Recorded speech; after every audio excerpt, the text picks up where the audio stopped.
예, 성경 말씀 함께 보실 말씀은 누가복음 10장입니다.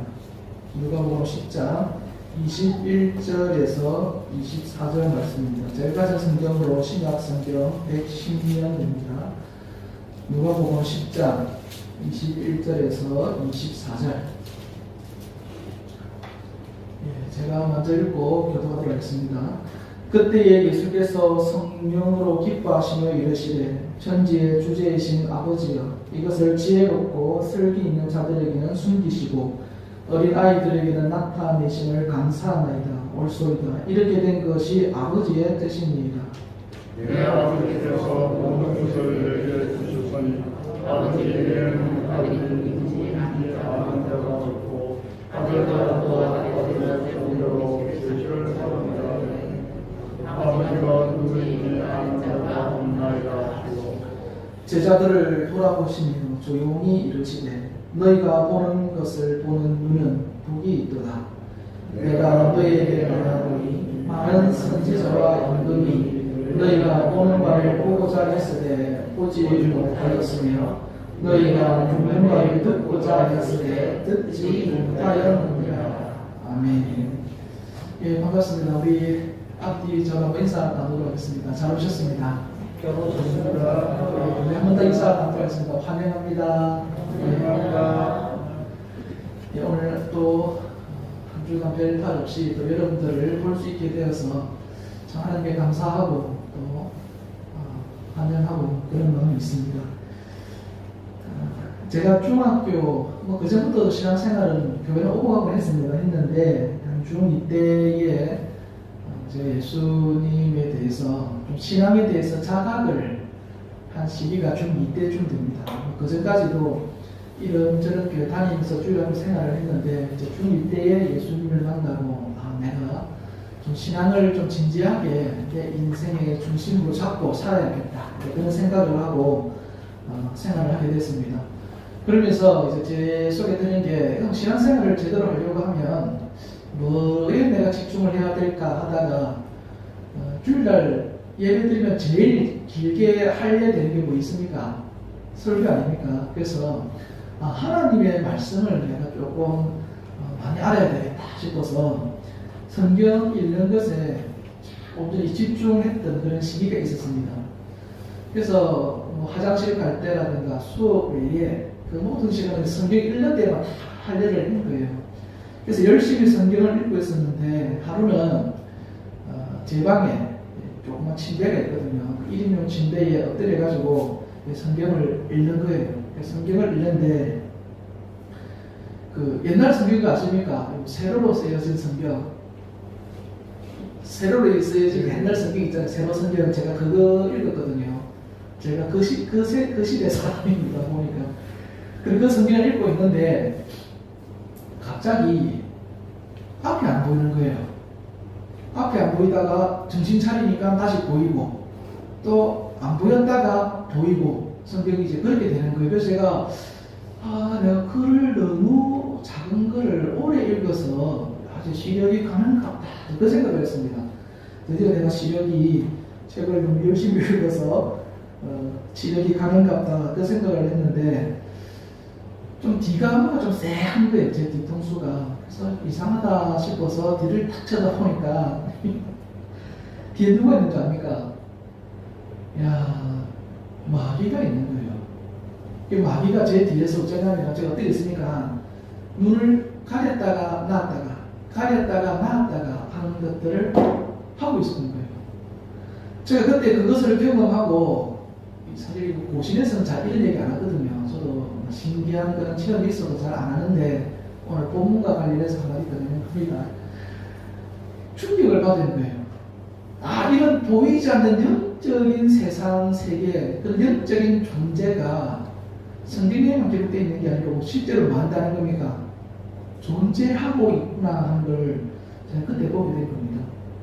그래서 그런 경험을 하고 나니까 이제 어떤 현상들을 볼 때에 물론 그 현상 자체는 문제가 있는데 그 현상 자체에도 옳고 그름이 있을 것인데 그 현상을 유도한 어떤 영적인 본질이 있겠다. 그것을 자꾸 보려고 하고 또 찾아보려고 하는 그런 노력들을 제가 하고 있더라고요. 이게 무슨 말이냐면요. 창세기 3장에 보시면 창세기가 사실 뭡니까? 성경의 첫 시작 아닙니까? 성경 66권의 첫 시작이 창세기인데 창세기 3장에 보면 선악과 사건이 나와요. 그 선악과 사건을 통해서 이 세상의 모든 죄와 죽음과 질병과 삶의 고통의 문제들, 관계가 깨어지고 살인사건, 온갖 도둑질 나쁜 것들이 그 선악과 사건을 통해서 이 세상에 들어왔다라고 성경은 이야기하는데, 그 선악과를 따먹을 때, 아담과 하와가 선악과를 따먹지 않습니까? 선악과를 따먹을 때에 그 따먹는 것을 유도한 누가 있었습니까? 뱀이라고 하는 마귀의 영적 존재가 있었다는 거예요. 그러니까 인간의 타락과 이 세상에서 겪고 있는 모든 고통의 원인에는 우리 눈에는 보이지 않지만 어떤 존재가 있다는 겁니까? 눈에 보이지 않는 영적인 존재, 마귀의 존재가 그 안에 숨어 있다라고 성경은 창세기 3장에서 밝혀주고 있는 거예요. 그런데 그런 영적인 존재에서 성경의 첫 시작에서 말씀을 하고는요, 그 뒤에는 그 영적인 존재에 대한 이야기가 없어요. 군데군데 나오고 있는데 없어요. 거의 없고, 주로 뭐냐면은 그 영적인 존재로 인하여서 이 세상에 오게 된 죄의 문제, 고통의 문제, 죽음의 문제, 타락의 문제, 그걸로 인해서 인간 세상에서 어떤 일들이 일어나고 있는가, 그거를 이스라엘의 출애굽 사건과 사사시대가 왕정시대, 포로시대를 통해서요, 다 보여주는 거예요. 보여주는 거예요. 근데 그 안에는 어떤 영적인 존재에 대해서는요, 거의 이야기를 하지 않습니다. 그래서 우리가 성경을 볼 때에는 어떤 사건에 대한 인과관계만 살펴보지, 그 사건 이면에 있는 이미 창세기 시작에서 언급한 이 영적인 존재가 그 속에서 어떻게 작용해왔는가 하는 것을 우리가 놓치고 이야기할 때가 많이 있더라는 거예요. 근데 오늘 본문의 말씀을 보시면요, 예수님께서 이 모든 것들을 아시는 예수님께서요, 굉장히 놀라운 말씀을 하십니다. 자, 봅시다. 오늘 본문은 21절과 24절인데요. 이것만 봐서는 이해가 안 됩니다. 오늘 본문의 앞 뒤를 살펴봐야 됩니다. 다 읽으려고 하다가 시간이 길어서 제가 요것만 선별한 겁니다. 오늘 본문 앞에 17절부터 20절이죠. 앞에는 어떤 내용이 있냐면은 예수님께서요 70명이 되는 제자들을 전도 파송시켜 보낸 사건이 나옵니다. 70명을 이렇게 전도를 보냈는데 이 70명이 곳곳에 돌아다니면서 전도를 하고 그들이 전도를 하면서 겪었던 내용을 예수님께 보고하는데 오늘 그 18절이죠. 읽지 않았습니다만 18절 찾으셨습니까? 10장 18절. 10장 18절. 아, 대단히 빨리 찾으시네요. 네, 우리 18절 화면이 먼저 찾았습니다. 같이 한번 읽어보겠습니다. 시작.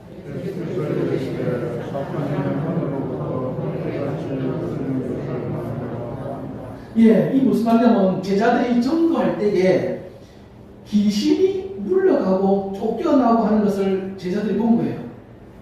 전도를 하는데 그런 일이 일어난 겁니다. 그래서 그거를 예수님께 보고하니까 예수님께서는 뭐라고 얘기하냐면 나도 봤어. 근데 예수님 어떻게 하냐면 사탄이 하늘에서 뭐 한다니까 떨어지는 것을 봤다는 거예요. 구약시대에 이미 창세기에 이 세상을 어둡게 죄악으로 가득 덮어놓은 게 누굽니까? 마귀의 영적인 존재 아닙니까? 그 영적인 존재가 몇천 년이 흐르도록 정체가 드러나지 않고 숨어서 은밀하게 활동하던 그 세력이 지금 예수님과 그 제자들의 전도 활동을 통해서 어찌된 겁니까? 이제 탄로나는 거예요. 정체가 탄로났을 뿐만 아니라 자기의 영역에서 점점 쫓겨나는 겁니다. 누구를 통해서요? 복음을 전하는 사람들에 의해서. 그래서 그 복음을 들은 예수님께서 이제 오늘 우리 읽은 거죠. 21절 잘 따라오셔야 됩니다. 21절 우리 다 같이 한번 읽어보겠습니다. 시작.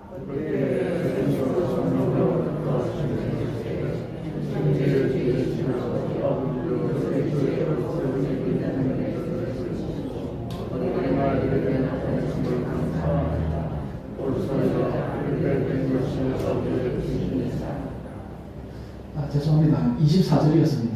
24절. 예, 24절. 순서가 바뀌었습니다. 다시 한번 읽어보겠습니다. 시작. 내가 너희에게 말하노니 많은 선지자와 임금이 너희가 보는 바를 보고자 하였으되 보지 못하였으며 너희가 듣는 바를 듣고자 하였으되 듣지 못하였노라. 아멘. 요거 지금 이해가 되십니까? 이 창세기의 영적인 존재가 쓰러지고 무너지는 것을요, 많은 사람들이 보려고 했습니다. 하나님을 믿는 자들이.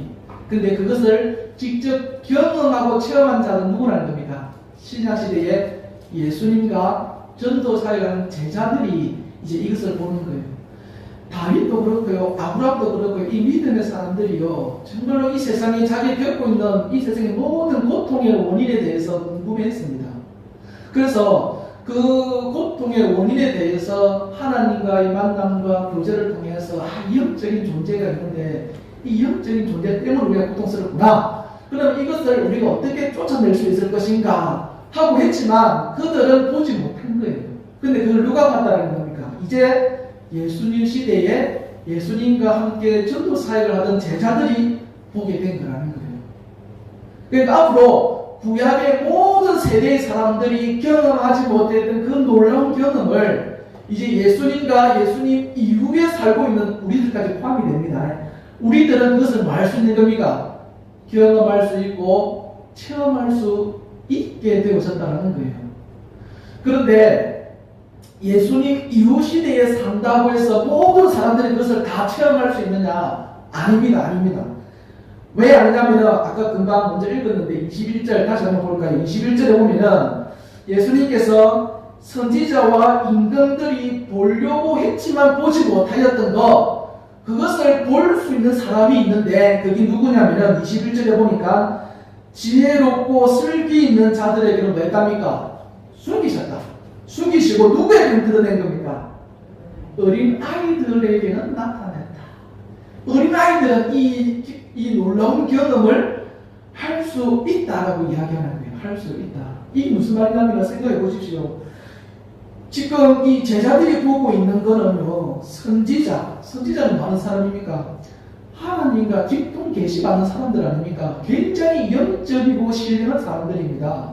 근데 그 사람들도 보지 못한 것, 그리고 임금들, 권력이 있고 힘이 있는 사람들, 그들도 보지 못했고, 그 다음 21절에 보니까 지혜롭고 슬기 있는 그런 세상의 현자라고 일컫는 사람들도 경험하지 못한 그 일을 누가 본다고요? 어린 아이들은 볼 수 있다는 거예요. 어린 아이들은 볼 수 있다. 요거는 나이가 어려야 된다, 그런 육체적 나이를 이야기하는 거 아닙니다. 어린 아이와 같은 사람이 경험할 수 있다는 말이거든요. 그러면 예수님께서 말씀하신 이 어린 아이는 어떤 사람인가? 어린 아이는 어떤 사람인가? 오늘 중요한 건 이겁니다. 어린아이, 예수님이 말씀하신 이것을 경험할 수 있는 어린아이는 누구냐? 그게 25절부터 37절에 나오는 이야기입니다. 제가 한번 10초 정도 드릴 테니까 딱 한번 보십시오. 읽으시면 뭐가 적혀있지? 어린아이는 어떤 사람이지? 한번 살펴보십시오. 25절에서 37절까지 내용입니다.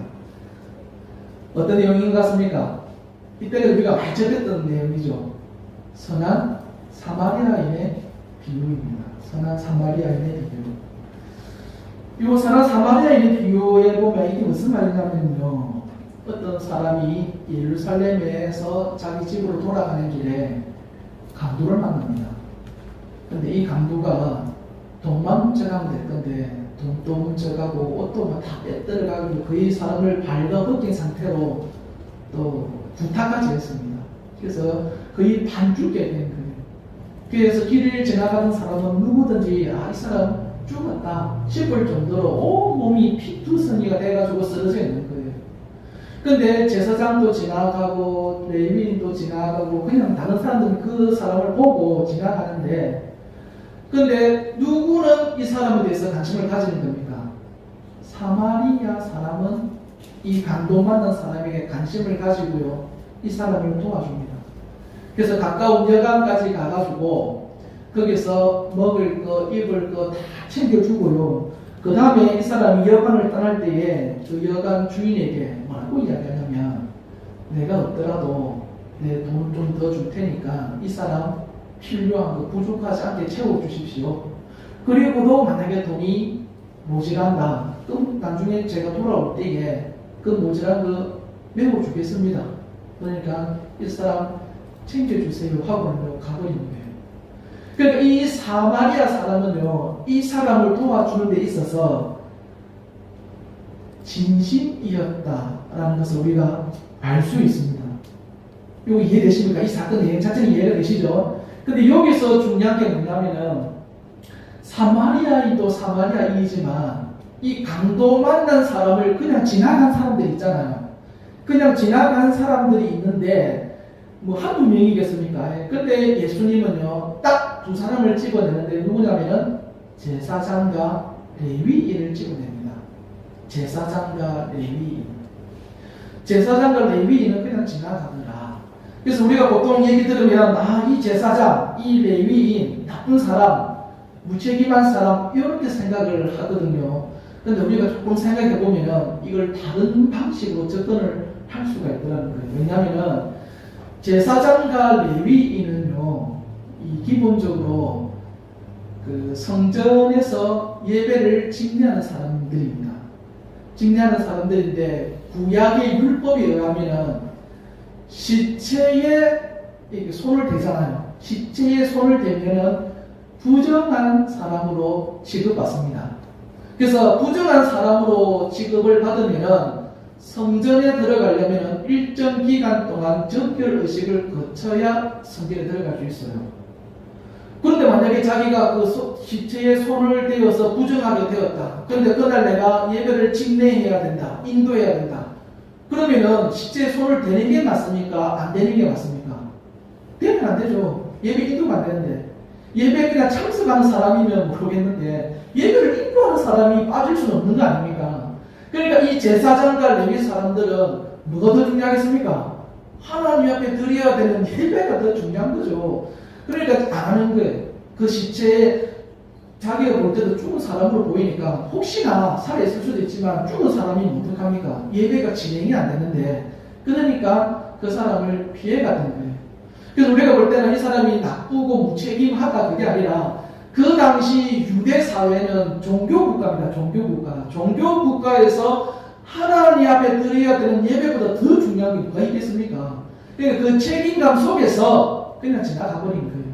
따라서 지금 예수님께서 그런 사안에 있는 두 사람과 사마리아인을 비교시킨 거는요, 이 사람들은 나쁜 사람인데 이런 개념이 아니라 하나님 앞에 드려야 되는 예배가 있지만 뭐도 있다라는 겁니까?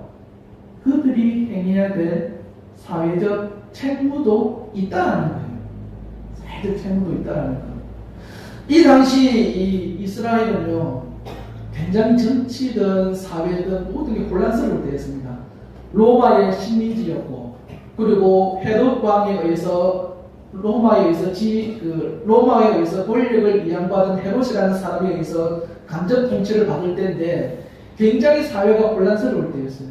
그때에 이 제사장과 레위인들은 그 사이 중재해가지고 백성들의 삶을 변호하고 도와주고 하는 것이 아니라 오히려 그 권력에 결탁해가지고요 자신들의 이권을 챙기는 사람들이 이들이었습니다. 그러니까 백성들의 삶을 외면해버린 거죠. 그러니까 예수님께서는 지금 이 사건을 두고 뭐라고 얘기하시냐면 사회적 도움을 필요로 하는 자들을 외면하지 말라고 하는 거예요. 아까 우리 집사님이 기도했듯이 약자, 가난한 자 그런 것들을 외면하지 말라는 거예요.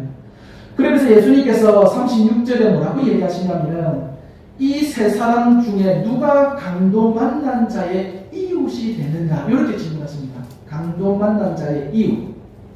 보통 우리가 이웃이라고 하면 가까이 사람들을 이웃이라고 생각하지 않습니까? 그런데 예수님은 여기서 이웃의 개념을 바꿔버려요. 어떻게 바꿔버리냐면 가까이 사는 사람이 우리의 이웃이 아니라 나의 도움을 필요로 하는 사람, 그리고 내가 도와줄 수 있으면 그 사람은 나의 무엇이 되는 겁니까? 이웃이 되는 거예요. 이웃의 개념이 바뀌어버린 거예요.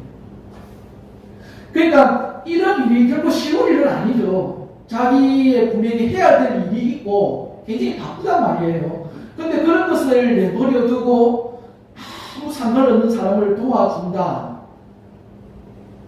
어찌 보면 어리석어 보이기도 하고 조금 모질해 보이기도 하고, 우리가 자녀를 키울 때에 자녀가 기본적으로 바르고 착하게 크는 걸 원합니다. 근데 조금 애가 성장하고 나면 부모가 뭐라고 이야기하냐면 무조건 착하게 살면 안 된다. 세상이 그렇게 호락호락하지가 않다. 니도 네 거 챙기면서 도와주라. 이런 식으로 진리를 챙기면서 살아라. 이렇게 가르치거든요. 대부분 그렇게 합니다. 안 그렇게 하시는 분도 계시겠지만 그렇게 한다고요. 그러니까 이 사마리아인이 보여준 삶의 태도는요, 어찌 보면은 우리가 조금 조심스러운, 우리 자녀가 이렇게 산다 하면 야, 그렇게까지 할 필요 없어 라고 할 정도의 삶을 제 이사는 보여주고 있는 거예요. 근데 예수님은 뭐라고 얘기하시냐면 이 사마리아인이 어떤 사람이라고 합니까? 어린 아이와 같은 사람이다 얘기하는 거죠.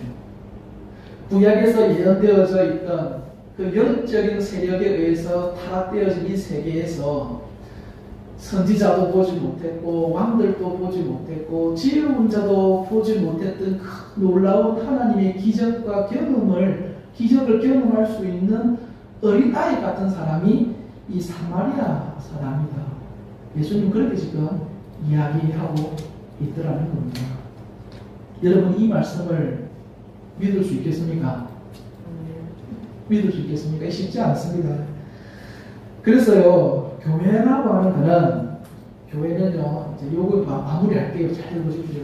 교회는요, 하나님께서 각 교회마다 주신 능력과 또 각 교회를 통해서 하려고 하는 어떤 하나님의 뜻은요, 다 다양합니다. 100개의 교회가 있으면 하나님은 100개의 일을 그 교회들을 통해서 하려고 하십니다. 하시는데 다양한 일들을 교회가 하는데, 그러니까 이 세상에 있는 교회들은요 어떤 일을 하든지 두 가지는 잊으면 안 됩니다. 두 가지. 그게 뭐냐면 첫째, 하나님께서 왜 우리 교회를 이 지역에 세우셨는가. 그래서 지역적 사명에 대한 것을 교회가 잊어서는 안 됩니다. 하나님께서는 이 지역에 우리 교회를 세울 이유가 있다. 지역에 대한 사명입니다. 그 다음에 또 하나는 뭐냐면 왜 하나님은 하필 이 시대에 우리 교회를 세우셨을까 하는 시대적 사명입니다. 시대적 사명. 이해되십니까? 이해되시면 우리 자구에 조금 주무시는 분들 좀 깨워주십시오. 주무시는 분들 다시 한번 깨우고 중요합니다. 우리 교회가 나갈 방향이 돼서 지금 제가 미리 말씀을 드리는 겁니다. 그래서 교회는 기본적으로 어떤 일을 하든지 지역적 사명, 시대적 사명 이 두 가지를 잊어서는 안 됩니다. 그리고 성경은 뭐냐면 그것을 우리의 이웃이라는 개념으로 접근을 하는 거거든요. 그래서 제가 고민을 했습니다. 우리가 지역에 대해서는 또 지역의 일을 해야 되는데 하나님께서 우리에게 왜 이 시대에 하필이면 우리 예감교회를 세우셨을까? 왜 하나님은 이 시대에 어떤 소명을 우리에게 원하시는 걸까? 선한 사마리아인의 비유를 통해서 이웃이라는 개념을 통해서 우리의 도움을 필요로 하는 자들이라는 그 개념을 통해서 한번 생각을 해본 거예요. 그러면서 제가 내린 결론은 우리의 이웃은 이 시대에 우리의 이웃은 누굴까 하다가 멀리 안 찾았습니다. 가깝게 찾았습니다. 찾아보니까 바로 위쪽에 있는 나라가 우리의 형제고 우리의 이웃이 되더라고요. 북한이라는 땅입니다. 북한이라는 땅. 예전에는 우리가 교회에서 기도를 하거나 사역을 할 때에 북한에 대해서 참 많이 기도를 하고 복음 통일에 대해서 또 예수님을 전파할 것에 대해서 또 그곳에 있는 믿음의 사람들을 위해서 많이 기도를 했는데 어느 순간부터 많은 것들이 소원해졌습니다.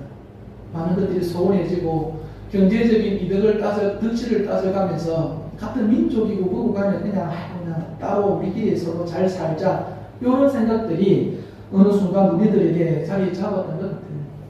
근데 그것도 충분히 이해를 합니다만은 그러나 특별히 하나님께서 우리 한국 교회 속에 북한이라고 하는 저 나라를 남도 아니고 같은 한 민족이었는데 그렇게 떼어놓고 그들의 비참한 삶을 우리로 하여금 또 듣게도 하시고 하는 것들은 분명히 이곳에는 교회가 해야 될 사명이 있겠다라고 생각을 합니다. 뭐 그렇다고 해서 저희가 지금 당장 어떤 일을 한다, 저는 그런 생각을 안 합니다. 항상 모든 일에는요, 각 교회가 또 각 성도가 감당할 수 있을 만큼 하면 됩니다. 그 이상을 하면 힘들어요. 우리가 이웃 사랑이라고 해가지고 주변 사람들을 사랑하고 섬기고 하지 않습니까? 근데 그런 일을 하더라도 내가 할 수 있는 분량만큼만 하면 됩니다. 분량만큼 그 이상으로 하면은 서로가 힘들어집니다. 이게 무슨 말이냐면은 예전에 어떤 분이, 어떤 집사님이, 목사님이 어떤 설교를 통해서 크게 감동을 받았나 봐요. 감동을 받아가지고 이분이 내가 하나님 앞에 크게 한번 헌금을 해야 되겠다 해서 헌금을 했는데 1억을 헌금을 해버린 거예요. 1억을 헌금을 했는데 교회가 지금 놀랬죠. 1억의 헌금이 들어왔다. 그랬는데 그 뒤로 일주일 뒤에 여 집사님이 헌금을 한 거죠. 남편이 찾아온 거예요. 남편은 불신자인데 이분이 이제 목사님을 찾아와서 이야기를 한 겁니다. 목사님, 이번에 제 집사람이 1억을 헌금을 했는데 사실 그거 저하고 상의가 안 된 겁니다. 상의가 안 된 건데 상의를 안 하고 헌금을 했습니다. 이거 어떻게 하면 좋겠습니까? 이렇게 이제 얘기를 한 거예요. 어떻게 하면 좋겠습니까? 이 말은 무슨 말입니까? 돌려달라는 거잖아요. 그래서 목사님이 듣다가 뭐라고 얘기하시냐면은 그러시냐고. 집사님이 너무 은혜 받아서 상담도 안 하고 그렇게 헌금을 하신 것 같네요. 까지는 좋았습니다. 근데 그 뒤에 뭐라고 얘기하시냐면은 그러면 다음부터는 이런 일이 안 생기도록 하겠습니다. 무슨 말입니까? 다음부터 이 일이 안 생긴다는 말은 지금 1억은 이게 뭐 말이야 다 맞죠. 뭐 남편이 하는 말, 목사님이 하는 말 다 맞지. 맞는데 이게 참 애매하죠. 애매해. 그래서요, 우리가 제가 거듭 얘기하는데 수준을 뛰어넘지 마십시오. 은혜 받더라도 내가 할 수 있는 수준에서만 하면 됩니다. 하나님이 특별히 그 이상 뭐 그렇게 요구하시는 분이 계실지 모르겠는데 돈 문제가 아니고 뭐든지 간에 하나님 헌신할 때는 가족 간에 합의를 보고 할 수 있는 거 조금씩 하면은 교회도 부담이 없고 또 여러분들이 하나님의 그 사랑을 베푸는 데에도 부담 없이 할 수가 있는 거예요. 그래서 뭐 지금 제가 북한에 대해서도 이야기하고 이웃 사랑에 대해서도 뭐 얘기를 하고 있는데 자 이제 우리 요 지역에 가난한 사람들 우리가 다 챙길 겁니다. 이렇게 하면 안 됩니다. 아니고 지금 제가 하는 얘기는 이게 하나님이 우리에게 주신 말씀인데 그럼 이것을 잡고 우리는 어떻게 할 것인가. 지금 우리가 할 수 있는 건 뭐 있겠습니까? 기도부터 하는 겁니다. 기도부터. 이런 것들이 하나님이 주신 말씀인데 이거 갖고 우리가 한번 기도를 해야겠다. 기도를 하다 보면은 하나님께서 정말로 이것을 좋게 여기시고 또 우리 교회를 통해서 이 지역과 또 나라에 하실 일이 있다. 그러면은요 하나님이 우리의 외양도 키워주시고 또 우리의 심령도 키워주십니다. 하나님이 어떤 일을 할 때에는 감당할 수 있을 만큼 만들어서 하나님께서 일을 하시게 됩니다. 그리고 우리는 그에 따라서 한 걸음 한 걸음 일을 하면 되는 겁니다. 그래서 오늘 우리가 말씀을 통해서 앞으로 우리 교회가 어떤 방향으로 가야 되는가, 하나님께 드려야 되는 예배, 그 소리할 수 없습니다. 그 예배와 더불어서 선한 사마리아인의 베푼 그가 보여준 모습처럼 우리 주변에 돌아볼 수 있는 사람은 돌아보면서 하나님의 사랑을 실천하고 나갈 수 있는 저희 교회 되어질 수 있도록 기도하고 함께 나갈 수 있게 되기를 기도합니다. 잠시만 기도하겠습니다. 살아계신 하나님 아버지, 우리에게 주어진 하나님의 말씀을 우리의 사명으로 알고 또 주 앞에 섬기며 나아가고자 합니다. 그러나 우리에게 주어진 역량 내에서 하나님의 뜻들을 또 섬기며 감당하고자 하오니 하나님의 뜻에 순종하되 우리의 지혜를 허락하여 주셔서 그것이 질서 있게 또 서로에게 기쁨과 은혜가 된 속으로 잘 감당할 수 있도록 도와주시옵소서. 살아계신 예수님 이름으로 기도합니다. 네. 이제는 우리 주 예수 그리스도의 은혜와 하나님 아버지의 크신 사랑과 성령의 교통하심이 오늘 이 자리에 참석한 모든 사람들 우리 위에 지금부터 영원토록 함께 있을지어다. 아멘.